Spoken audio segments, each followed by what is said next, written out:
Okay, and welcome back. So in this lecture we will be looking at the way that we can revert changes if we've done something which we decided wasn't preferable. So at the moment we have our source control still open, our current branch is on the master, and we have the init as our current commit.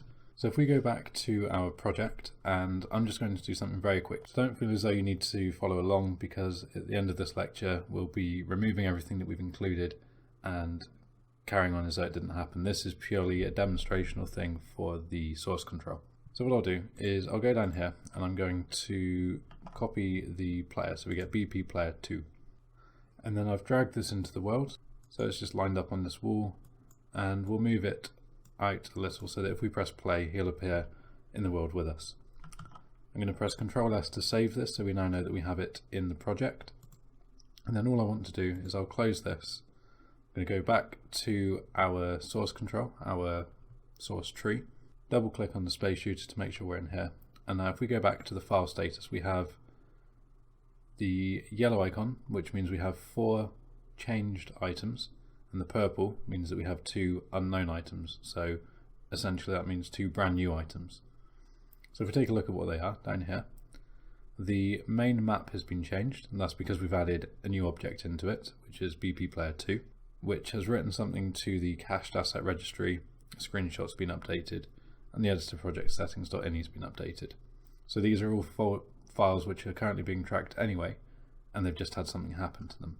And then further to this, we have 2 unknown items. The first one is the new UMAP reference which has been created, and the second is the BP player 2 asset which I've just copied. So what we would do is, before we commit this, we're going to now assume that everything's went horribly wrong and the game wasn't working at this stage. So what we're going to also imagine is that rather than just deleting it from the project, which would take a couple of seconds, we will pretend that it would have taken another month to get back to the stage we were at. And to write this, all we need to do is any references which are yellow, we can shift select all of these, and we want to not remove them. If we remove them, then it's removed from the entire project. It won't be tracked any longer.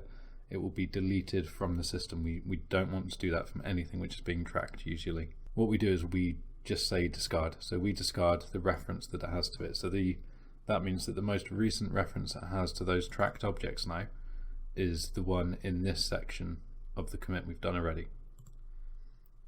And then if we go back to the file status, we will then right click on these, and you'll notice that it doesn't give us the option to discard these.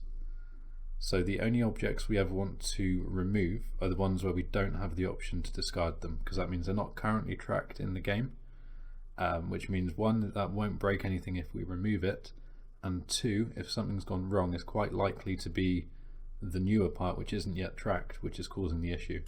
So we're going to remove those, and then that's gone.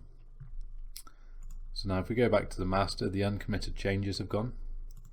And if we go back to our template, we can open the project again, and what we would expect to find is that the ships will be gone. So there we go, we now have no ship there, and in the blueprints folder the BP player 2 is gone as well. So we can kind of control the project now from outside of the project if something goes so drastically wrong that it would take so much time to repair it in the project. We now have the source control as a second option, as a fallback to fix things like that. So that's just some simple ways that we can use the source tree. Hopefully you can appreciate the use of it now and why it's going to be included in projects, and hopefully you've got a better understanding of what it is. So I'm going to wrap this up here. Moving back on, we're going to be getting back into the Unreal Engine again, and I'm looking forward to going through the projectile section with you next.